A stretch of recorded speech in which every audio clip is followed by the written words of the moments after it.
बिस्मिल्लाहिर्रहमानिर्रहीम। अस्सलामुअलैकुम मोहतरम नाज़रीन व सामीईन। आप सुन रहे हैं शनाख्त, जिसके मुसन्निफ हैं मोहतरम तारिक इस्माइल सागर साहब और मैं हूं डॉक्टर मोहम्मद उनीब सलीमी। तो आइए बढ़ते हैं कहानी की जानिब। दिसंबर की ठुठरती रात में उनकी गाड़ी के इंजन की आवाज़ बरसती बारिश में खामोश हो गई थी। अलबत्ता कार की छत पर तेज़ रफ्तार बारिश की बौछार ने कार के अंदर मुंजमद माहौल में थोड़ी हलचल पैदा करने की कोशिश की थी। वलीद की हर मुमकिन कोशिश थी कि माहौल की ये सोगवारी किसी तरह कम हो जाए। समदानी साहब और उसकी वालदा तो खामोश थे ही, वसीम ने भी चुप साध ली थी। अचानक बिजली इतने जोर से कड़की कि वलीद को गाड़ी के लरजने का एहसास हुआ, जैसे अचानक जलजला आ गया हो। या अल्लाह खैर, बेसाख्ता उसकी वालदा ने कहा। अगर आप लोग इसी तरह सोगवार बैठे रहेंगे तो यही कुछ होगा। उसने सामने सड़क पर नजरें जमाते हुए एक लम्हे के लिए गर्दन घुमाकर पिछली सीट पर बैठी अपनी माँ और बड़े भाई वसीम से कहा। फिर समदानी साहब से मुखातिब हुआ, अबू जी, ड्राइवर को नींद भी आ सकती है। ना बेटा, तुम भी सो गए तो फिर हमारा अल्लाह ही हाफिज है। समदानी साहब ने जबरदस्ती मुस्कुराना चाहा।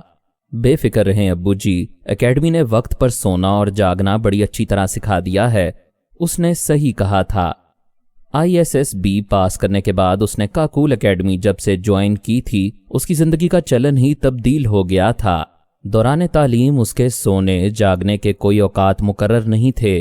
रात देर गए तक पढ़ना, अलसबा कॉलेज टाइम पर उठना और छुट्टी के रोज दोपहर तक सोते रहना उसका मामूल था। लेकिन यहाँ पहुंचने के अगले ही दिन उसे आटे दाल का भाव मालूम हो गया।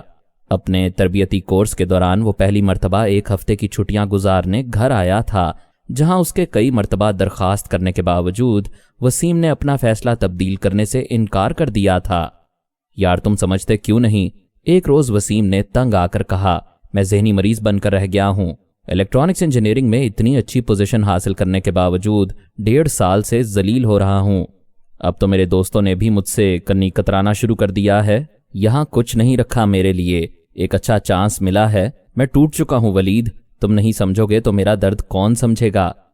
वलीद समझ गया। वसीम उसका बड़ा भाई ही नहीं, दोस्त भी था। दोनों एक दूसरे के राजदार और दमसाज थे। दोनों एक दूसरे का नफ्सियाती और जज्बाती सहारा भी थे।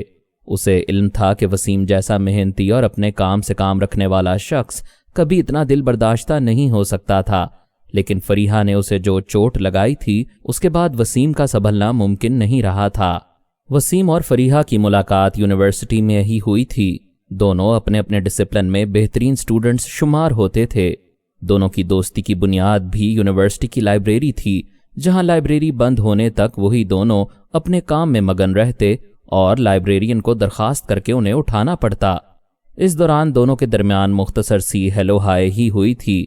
फिर किताबों के हवाले से बातें शुरू हुईं और दोनों यूनिवर्सिटी की कैंटीन तक पहुंच गए। इस दौरान वसीम को अंदाजा हो गया था कि फरीहा का ताल्लुक एक बड़े घराने से है। वालिद आला सरकारी ऑफिसर और भाई भी दोनों आला ओहदों पर फाइज थे। दोनों की मुश्तरका दिलचस्पियां ही इन्हें एक दूसरे के नज़दीक ले आई थीं। उनकी दोस्ती मोहब्बत में एक ऐसी ही रात में तब्दील हुई थी जैसी रात में आज वो एयरपोर्ट की तरफ जा रहा था। वो भी दिसंबर की यकबस्ता शाम थी जब दोनों लाइब्रेरी से बाहर निकले। आप घर कैसे जाते हैं? पहली मर्तबा फरीहा ने उससे सवाल किया था। वैगन, बस, पैदल, तीनों जरिया सफ़र इख्तियार करता हूँ मैडम, वसीम ने कहा। तो फरीहा भी मुस्कुराए बगैर ना रह सकी। चलिए आज आपको कार पर सफ़र करवा देते हैं। उसने मुस्कुराहट वसीम की तरफ उछाली। अरे नहीं मोहतरमा, क्यों मुझ गरीब को इम्तिहान में डाल रही हैं? वसीम ने कहा। मोहतरम जनाब गरीब साहब, एक तो आपने सिर्फ कोट पहन रखा है और बाहर यालाबारी हो रही है। सेमेस्टर सर पर है। अगर नज़ला ज़ुकाम ही हो गया तो कम से कम 1 हफ्ते की छुट्टी। इसलिए मेरी आजिज़ाना दरख्वास्त है कि इस नाचीज़ की दावत को ना ठुकराएं। मैं आपको अगवा करके नहीं ले जा रही हूँ, ना ही आपसे तावान वसूल करने का इरादा है। आपका दौलत खाना चूंकि मेरे रास्ते में आता है, वहाँ ड्रॉप करती जाऊंगी। फरीहा के लहजे की शगुफ्तगी बरकरार थी। थोड़ी हाँ ना के बाद बिलाखिर वसीम ने यह पेशकश कबूल कर ली और अब वो फरीहा की लैंड क्रूजर में पिछली सीट पर उसके सामने बैठा घर जा रहा था। ड्राइविंग सीट के साथ एक मुसल्ला बॉडीगार्ड बैठा था। यालाबारी से सड़क पर बर्फ की चादर बिछ गई थी। اگلے روز کے اخبارات نے لکھا تھا کہ لاہور میں 30 سال پرانا بارش کا ریکارڈ ٹوٹ گیا ہے۔ راستے میں درختوں اور دکانوں کے شیڈ تلے کھڑے سکڑے سمٹے موٹر سائیکل سوار نوجوان اس کے دانشمندانہ فیصلے پر مہر تصدیق ثبت کر رہے تھے۔ پانی میں گاڑیاں رکشے پھنسے ہوئے تھے اور سارا ماحول ٹھٹر رہا تھا۔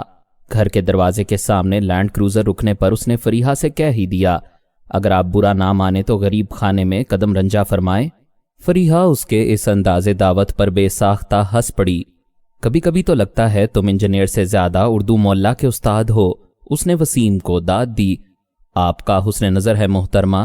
وسیم خود حیران تھا کہ یہ فکرے اس پر کہاں سے نازل ہو رہے تھے۔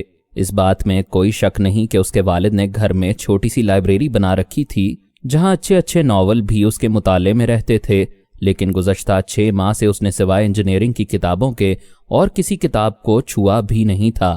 اپنی دانست میں اس نے فریحہ کو اخلاقاً دعوت دی تھی، لیکن وہ خلاف توقع گھر چلی آئی، جہاں عمران، سمدانی صاحب اور وسیم کی والدہ نے اس کا بھرپور استقبال کیا۔ یہ فریحہ کا سمدانی صاحب کی فیملی سے پہلا تعارف تھا، جس کے بعد ہفتے 10 دن میں ایک آدھ چکر اس کا معمول بن گیا۔ اس روز دونوں کی دوستی محبت میں تبدیل ہو گئی اور دونوں بڑے جذباتی انداز میں آگے بڑھنے لگے، لیکن وسیم کو اس بات کا احساس ہمیشہ رہا کہ فریحہ کا تعلق ایک بڑے گھرانے سے ہے اور وہ مڈل کلاس کی جذباتی لڑکیوں کی طرح عشق میں جان سے گزرنے کے بجائے کامیاب ازدواجی زندگی کو زیادہ ضروری سمجھتی ہے۔ وسیم اس سے 1 سال پہلے گریجویشن مکمل کر کے نوکری کی بھاگ دوڑ میں لگ گیا۔ اس نے امتیازی نمبروں سے گریجویشن کی تھی اور ابتدا ہی میں بیرون ملک ملازمت کے 2-3 مواقع اس امید پر چھوڑ دیے تھے کہ سمدانی صاحب اسے پاکستان میں ملازمت حاصل کرنے پر زور دیتے رہے۔ 1.5 سال تک اس نے در کی خاک چھانی۔ اس دوران ٹیوشنیں پڑھا کر کسی حد تک والدین کا ہاتھ بٹاتا رہا، لیکن ڈھنگ کی نوکری میسر نہ آئی۔ فریحہ نے اس اثناء میں گریجویشن مکمل کر لی تھی اور خاندانی روایات کے مطابق اب گھر والوں کو شدت سے اس کی شادی کی فکر دامنگیر ہوئی۔ اس دوران اس کے لیے رشتے بھی آنے شروع ہو گئے، لیکن وہ وسیم کی نوکری کی امید پر انکار کرتی رہی۔ والدین کا اصرار بڑھتا رہا اور وہ اس سے بار بار اس کی خصوصی پسند دریافت کرتے تو فریحہ خاموش ہو جاتی۔ آخر وہ ایک بے روزگار مڈل کلاس گھرانے کے لڑکے کو اپنے والدین سے کیسے متعارف کروائے؟ اس نے جس ماحول میں پرورش پائی تھی وہاں دل سے کم اور دماغ سے زیادہ کام لیا جاتا تھا، اور ایک روز فریحہ نے ہتھیار ڈال ہی دیے۔ یہ ایک CSS لڑکے کا رشتہ تھا جو فورن سروسز میں کام کر رہا تھا، اور دوسری طرف وسیم کو اگلے ہی روز اس جگہ سے بھی جواب مل گیا جہاں اسے 100% کامیابی کی امید تھی۔ اس کے والد سمدانی صاحب خود ایک دوسرے درجے کے سرکاری افسر تھے اور انہوں نے اپنی ہر ممکن کوشش اس سلسلے میں کی تھی۔ اپنے سینئر افسران کی سفارشیں بھی لگائیں، لیکن ہر جگہ سے ایک ہی جواب ملا کہ یہ سیٹ تو فلاں کے کوٹے میں ہے اور یہ فلاں کے کوٹے میں۔ آج فریحہ جب اسے گھر ملنے آئی تو گھر والوں نے اسے معمول کی آمد ہی جانا۔ عمران کاکول اکیڈمی میں جا چکا تھا اور سمدانی صاحب کی ریٹائرمنٹ کو صرف 10 روز باقی رہ گئے تھے۔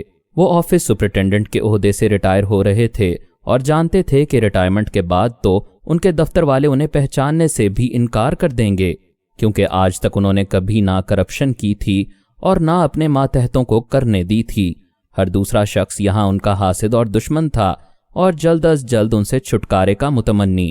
تھوڑی دیر بعد جب دونوں سٹڈی روم میں بیٹھے چائے پی رہے تھے تو فریحہ نے ہمت کر کے وہ بم وسیم کے اعصاب پر پھوڑ ہی دیا جو ابھی تک سنبھال کر رکھا ہوا تھا۔ وسیم، معلوم نہیں تمہیں کیسے بتاؤں، لیکن بتانا ضروری بھی ہے کہ میرے والدین نے میرا رشتہ طے کر دیا ہے۔ وسیم چند ثانیے کے لیے تو حواس باختہ ہو گیا، لیکن جلدی اس صدمے سے سنبھل ہی گیا۔ مبارک ہو، اس نے بمشکل اپنے حلق سے آواز نکالی۔ میں جانتی ہوں یہ تمہارے لیے کوئی خوشخبری نہیں، لیکن وسیم میں نے تمہیں کبھی دھوکے میں نہیں رکھا۔ میں آج بھی تم سے محبت کرتی ہوں، ہم مستقبل کے اچھے دوست ہو سکتے ہیں، لیکن دونوں باشعور اور پڑھے لکھے ہیں، ایک دوسرے کو دھوکہ نہیں دے سکتے، نہ ہی اپنے آپ کو۔ اس نے وسیم کو تفصیل سے اپنے خاوند کا تعارف کروایا اور کہا کہ وہ ایک بے روزگار انجینئر کو کس طرح ایک کامیاب CSS افسر پر ترجیح دے۔ وسیم، میں نے سنا تھا کہ جوڑے آسمانوں پر بنتے ہیں، کبھی دل سے تسلیم نہیں کیا تھا، اب یقین ہو گیا ہے کہ ایسا ہی ہے۔ قدرت نے کم از کم یہ فیصلہ ضرور محفوظ رکھا ہوا تھا۔ میری خواہش ہے کہ تم بھی اسے آسمانی فیصلہ سمجھ کر قبول کر لو۔ वसीम सर झुकाए उसकी बातें सुनता रहा। उसके लिए फरीहा की किसी बात का जवाब देना ही मुमकिन नहीं था। क्या कहता? फरीहा ने उसे कभी धोखे में नहीं रखा। उसने वसीम से मोहब्बत की थी, लेकिन तूफानी मोहब्बत नहीं। मैं तुम्हारी कामयाबी के लिए हमेशा दुआ गो रहूंगी। जिंदगी में अगर किसी भी हवाले से तुम्हारे काम आ सकूंगी, मुझे बहुत खुशी होगी। उसने बिलाखिर खड़े होकर अलविदाई कलमात कहे और रुखसत हो गई। फरीहा की शादी वसीम की जिंदगी का टर्निंग पॉइंट बन गया। उसने अपने वालिदैन से साफ साफ कह दिया कि अब बेगैरतों की तरह सिसक सिसक कर जिंदगी जीना उसके लिए मुमकिन नहीं। अगर उसके वालिदैन ये चाहते हैं कि वो नॉर्मल इंसान की तरह जिंदा रहे तो उसे बैरून मुल्क जाने की इजाजत दे दें। समदानी साहब ने इस मरहले पर हथियार डाल दिए। वो जानते थे कि फरीहा की शादी के बाद उनके बेटे को जिस जज्बाती सदमे से दो चार होना था, उसे वो कभी नॉर्मल नहीं रह पाएगा। उन्होंने दिल पर पत्थर रखकर बिलाखिर वसीम की वालदा को राजी कर लिया और आज वो अमरीका जा रहा था, जहां उसे बहरहाल मेरिट पर नौकरी मिल गई थी। बारिश थम गई थी, लेकिन ठंडी हवा ने कार के अंदर का माहौल भी सर्द कर दिया था। एयरपोर्ट पार्किंग में वलीद ने गाड़ी खड़ी करके जब बाहर निकलने के लिए दरवाज़ा खोला तो यखबस्ता हवा के थपेड़ों ने उनका इस्तकबाल किया। उसके लिए तो अब ऐसे मौसम मामूल की बात थे। जिस नौयत की ट्रेनिंग के मराहिल से वो गुजर रहा था, वहां मौसमों की गर्मी सर्दी का जैसे उसके जिस्म ने असर ही कबूल करना बंद कर दिया था। उसे शिद्दत से एहसास हुआ कि वालिदैन को इस मौसम में एयरपोर्ट तक नहीं आना चाहिए था, लेकिन उन्हें रोकना उसके बस में कहाँ था। लाउंज में माहौल में खासी हलचल और गर्मजोशी मौजूद थी। जाने और आने वालों से उनके प्यारे गले मिल रहे थे और एक दूसरे को कहीं आंसुओं और कहीं मुस्कुराहटों के साथ गले लगा रहे थे। अम्मी, अब्बू, मैं जानता हूं आपको बहुत दुख दे रहा हूं, लेकिन यह सब मेरे इख्तियार में नहीं है। आप जानते हैं मैंने आखिरी लम्हे तक जिद्दोजहद की है। शायद वसीम ने अपने दिल का बोझ हल्का करने के लिए कुछ कहना चाहा, लेकिन वालदा ने उसकी बात काटते हुए उसे गले से लगा लिया। नहीं बेटा, हमें तुझसे कुछ गिला नहीं। तकदीर के लिखे को टाला नहीं जा सकता। अल्लाह तुझे कामयाबियां अता फरमाए। उन्होंने कमाल ज़ब्त का मुजाहिरा किया। वालदा और छोटे भाई ने बारी बारी उसे गले लगाया। फ्लाइट अनाउंस हो रही थी। बड़े बोझल कदमों से वसीम ट्रॉली घसीटता अंधे शीशे वाले दरवाजे के पीछे गायब हो गया और तीनों वापस घर लौट आए। वलीद ने अपने भाई से बिल्कुल अलग मिजाज पाया था। उसके नज़दीक जिंदगी मेहनत और सिर्फ मेहनत का नाम था। बचपन ही से अपने ननियाल की रिवायात के मुताबिक उसने लाशऊरी तौर पर फौजी ऑफिसर बनने की तैयारियां शुरू कर दी थीं। उसके मामू मेजर थे और पूरे खानदान में वो अपने मामू का सबसे ज्यादा चहीता था। उनकी रिटायरमेंट तक वलीद ने मैट्रिक पास कर लिया था। इस दौरान उसने शऊरी तौर पर अपना टारगेट सेट कर लिया था। उसे बहरहाल मामू की तरह आर्मी ऑफिसर बनना था, जिसके लिए उसने दिमागी और जिस्मानी दोनों तरह की तैयारियां अभी से शुरू कर दी थीं। फर्स्ट ईयर में दाखिला लेने से पहले वो कराटे में ब्लैक बेल्ट हासिल कर चुका था और अभी और आगे जाना चाहता था। एफएससी के बाद उसने अपने मामू की हिदायत और रहनुमाई में कमीशन के लिए अप्लाई कर दिया और पहला मरहला जो इंटरव्यू और टेस्ट पर मुश्तमिल था, आसानी से पास कर लिया। उसने अंदाजा लगा लिया था कि पहले मरहले में ही उसके साथ टेस्ट देने वाले सैकड़ों उम्मीदवार फारिग हो चुके हैं, जिनमें उसका लंगोटिया अयूब खान भी शामिल था, जिसे उम्मीद थी कि field marshal general Ayub Khan का हमनाम कसरती बदन और लंबा कद होने की वजह से तो वो बहरहाल कमीशन के लिए मुंतखब हो ही जाएगा। लेकिन उसकी तमन्नाओं पर तब औस पड़ गई जब उसे इंटरव्यू के लिए भी तलब ना किया गया। जबकि वलीद को अगले मरहले यानी inter services selection board ISSB की खुशखबरी दे दी गई। ये सारी चक्करबाजी है यार, किसी को यहाँ फारिग कर दिया, किसी को कोहाट में कर देंगे। ओए, उन्होंने पहले ही से सीटें बुक की हुई हैं, हमें बेवकूफ़ बनाने के लिए ये ढोंग रचा रहे हैं। भला तुम ही बताओ यार, क्या कमी है मुझ में? ऐसी बॉडी बनाने के लिए सारी जिंदगी रियाजत करनी पड़ती है, फिर कहीं जाकर बनती है। लेकिन उन्हें मैं भी पसंद नहीं आया। घर पहुंचने पर अयूब खान ने उसे बददिल करना चाहा। वलीद का दिल तो चाहा कि उसे कह दे, फौज को सिर्फ कसरती बदन ही नहीं, बदन के ऊपर मौजूद सर में अकल भी चाहिए। ये कोई पहलवानों का अखाड़ा तो है नहीं कि सारे बॉडी बिल्डर भर्ती कर लिए जाएं। लेकिन वो खामोश रहा। यार, ट्राई करने में क्या हर्ज है, इसी बहाने कोहाट की सैर ही हो जाएगी। उसने अपनी दानिस्त में अयूब खान से जान छुड़वाई। क्यों अंकल के पैसे ज़ाया कर रहे हो यार, किसी जनरल की सिफारिश है तुम्हारे पास? अयूब खान ने नासेहाना अंदाज में कहा। نہیں بھائی، میرے والد تو دوسرے درجے کے سرکاری ملازم ہیں، اس نے کہا۔ یہی تو میں سمجھا رہا ہوں بچے، انٹرویو میں کامیاب کر کے انہوں نے تیرا شوق پورا کر دیا، اب کیوں پاگل بنا ہوا ہے تو؟ اوئے میرے بھی 2 کزن نیوی اور ایک آرمی میں آفیسر ہے، تم اپنے ریٹائرڈ ماموں کے چکر میں نہ رہنا۔ ایوب خان نے اس کی خوش فہمی دور کرنی چاہی، لیکن ولید نے اس کے مشورے پر عمل نہیں کیا۔ بورڈ کی طرف سے ملنے والے لیٹر کے مطابق اس نے 2-3 نکریں اور بنیانیں بھی خرید لیں اور اب ذہنی طور پر خود کو آنے والے مراحل سے عہدہ برا ہونے کے لیے تیار کرنے لگا۔ اسے 4 روز بعد کوہاٹ کے لیے روانہ ہونا تھا۔ اس دوران نہ چاہتے ہوئے اپنے ماموں کی ہدایت کے برعکس اس نے 3-4 ایسے نوجوانوں سے انٹرویو کر ہی لیا جو کوہاٹ یاترا کر چکے تھے۔ ان میں سے 2 تو 2 مرتبہ یہ پتھر چاٹ کر واپس لوٹے تھے۔ سب نے ایوب خان والا ہی مشورہ دیا اور اسے یقین دلانے کی کوشش کی کہ فوج کی یہ افسریاں ان جیسے مڈل کلاسیوں کے لیے نہیں بلکہ فوجی افسران کے بچوں کے لیے ہوتی ہیں۔ یہ بھرتی کے اشتہارات تو ڈھونگ ہے، لیکن ایک نوجوان ذرا مختلف تھا۔ اس نے ولید کی ہمت بندھائی اور اسے بڑا یقین دلایا کہ یہاں سفارش وغیرہ کا چکر نہیں، اگر اس میں ٹیلنٹ ہے تو ضرور قسمت آزمائی کرے۔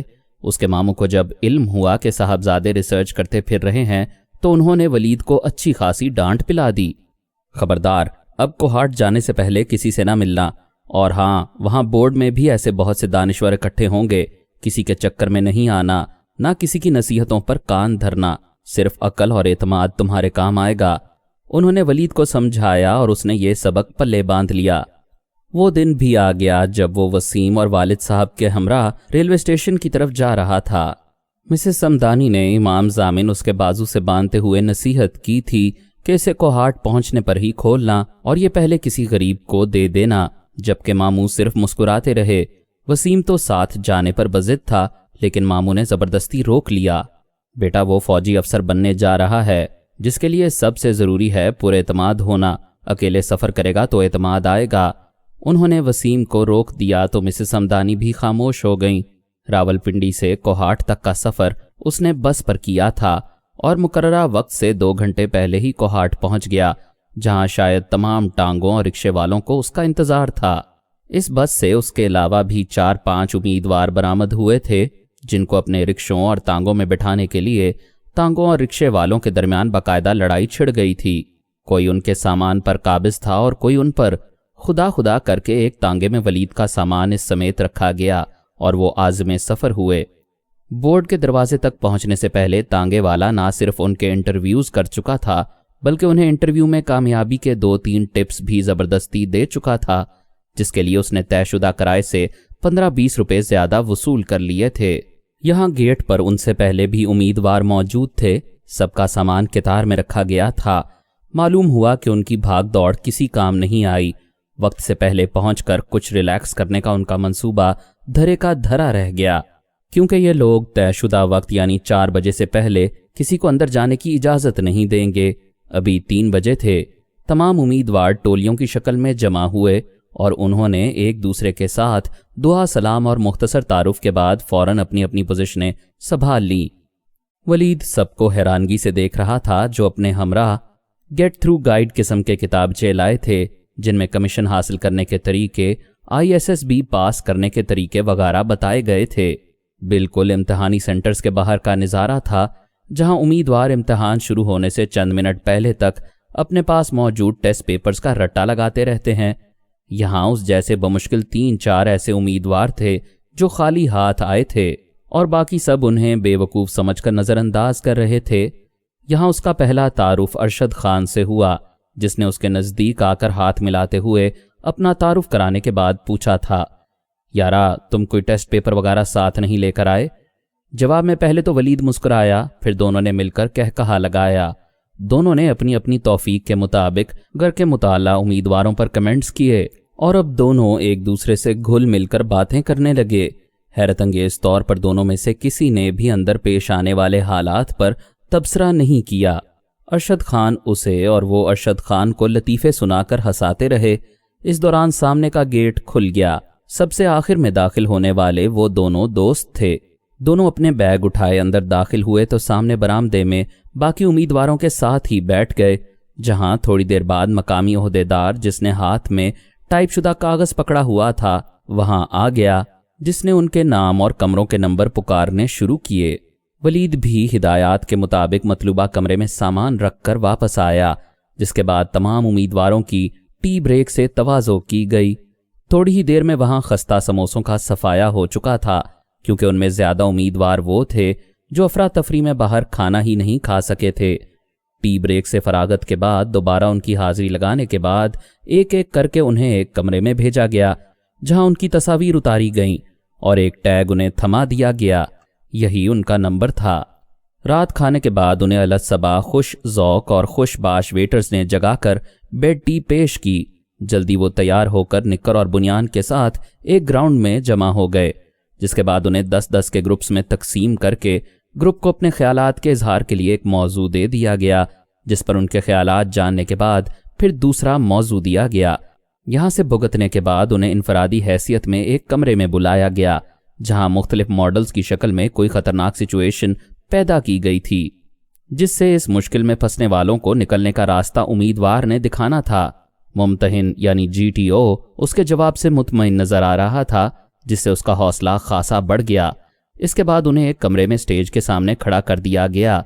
सामने स्क्रीन पर एक लफ्ज उभरता, गायब होता, फिर दूसरा लफ्ज आ जाता। इस तरह अल्फाज आते रहे और उन्हें इन अल्फाज के साथ फिक्रे बनाने के लिए कहा गया। इख्तिताम पर उनसे वो पर्चे ले लिए गए जिन पर वो फिक्रे लिख रहे थे। इस मरहले के बाद सबको एक जगह इकट्ठे होने का हुक्म मिला। थोड़ी देर बाद GTO साहब नमूदार हुए। उन्होंने कामयाब और नाकाम उम्मीदवारों के अलग अलग ग्रुप बनाए। नाकाम उम्मीदवारों को हार्ड लक कहकर रुखसत कर दिया गया। वलीद और अरशद दोनों कामयाब उम्मीदवारों में शामिल थे। अरशद और वलीद में अभी तक खासी शनासाई हो चुकी थी। दोनों ने मेस से खाना खाया और अरशद उसे कोहाट की सैर करवाने ले गया। यहाँ उसके कुछ रिश्तेदार रहते थे, जिन्होंने दोनों के ना करने के बावजूद जबरदस्ती उनकी मेहमान नवाजी कर दी। अगले रोज जो उनके इम्तिहान का आखिरी दिन भी था, ये सब जिस्मानी इम्तिहान थे। दरख्तों पर रस्सों की मदद से उतरना, चढ़ना, टायरों से गुजरना, टार्जन स्विंग सबसे मुश्किल मरहला था, जिसमें भी वो दोनों ही कामयाब रहे। आखिरी इम्तिहान उन सब के लिए बड़ा नाजुक था। उन्हें पर्चियां थमाकर हुक्म दिया गया कि अपने अपने ग्रुप के उम्मीदवारों की कारकर्दगी के हिसाब से नंबर लिख दो। वलीद सोच विचार के बाद इस फैसले पर पहुंचा कि इस ग्रुप का नंबर 1 वही बनता है। एक लम्हे का तवक्कुफ किए बगैर उसने बाकी सब तरतीब भी लिख दी। तमाम इम्तिहानात ख़त्म हो चुके थे, जिसके बाद अब उम्मीदवारों के नताइज का ऐलान ही बाकी रह गया था। आसाब शिकन इंतजार के बाद कामयाब उम्मीदवारों को कामयाबी के परवाने थमा दिए गए। नाकाम रहने वालों से माजरत कर ली गई। दोनों खुशकिस्मती से कामयाब उम्मीदवारों में शामिल थे। दोनों ने एक दूसरे के गले लगकर मुबारकबाद दी। अरशद ने उसे जबरदस्ती रात को कोहाट में रोक लिया था। अगले रोज उसका एक कजन जो रावलपिंडी जा रहा था, वलीद को अपने साथ ले गया। रावलपिंडी में उसके मामू वलीद के मुंतजिर थे, जिन्होंने उसके वालदैन को मजीद इंतजार की जहमत देने की बजाय उसे लाहौर जाने वाली बस में सवार करवा दिया। और रात गए जब वो लाहौर पहुंचा तो दुल्हा की तरह उसका इस्तकबाल किया गया। वसीम ने उसे बाहों में भरकर काफी देर तक ऊपर उठाए रखा।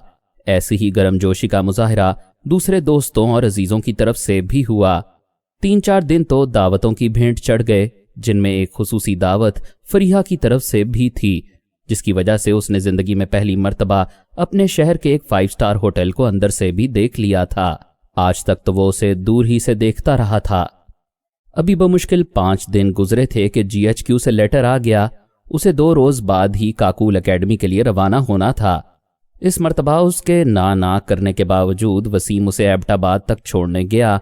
वलीद के साथ टैक्सी में वो एकेडमी के गेट तक आया। गेट से अंदर गाड़ी जाने की इजाजत नहीं थी।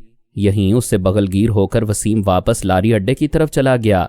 वलीद अपना अटैची केस उठाकर गेट के अंदर दाखिल हो गया, जहां उसकी रहनुमाई बटालियन मेस तक की गई। बटालियन मेस में मुख्तलिफ इंदराजात कराने के बाद उसे एक टाइप शुदा कागज दे दिया गया, जिस पर कंपनी का नाम और कमरे का नंबर दर्ज था। यहां से एक वेटर उसका सामान उठाकर आगे आगे चलने लगा।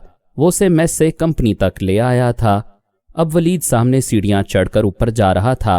अभी वो बमुश्किल 10-12 सीढ़ियां ही चढ़ पाया था कि अचानक एक गुस्से भरी कड़कदार आवाज ने उसके कदम थाम लिए। रुक जाओ, हुक्म हुआ। वलीद ने मुड़कर देखा तो एक सीनियर उसे घूर रहा था। नीचे उतरो, अगला हुक्म मिला और वो नीचे उतरकर उसके सामने खड़ा हो गया। जी क्या हुक्म है? उसने सीनियर को गुस्से में देखकर पूछा। जवाब में सीनियर ने अंग्रेजी जुबान में उसकी अच्छी खासी दुर्गत बना दी और उसे याद दिलाया कि अपने किसी भी सीनियर पर नजर पड़ते ही उसे फौरन मुअद्दब होकर अस्सलाम वालेकुम सर कहना है। लेकिन यह मशवरा उसे मुफ्त नहीं मिला था, इसकी अच्छी खासी कीमत उसे अदा करनी पड़ी थी। 100 दंड बैठक लगाने से उसके 14 तबक रोशन हो गए थे।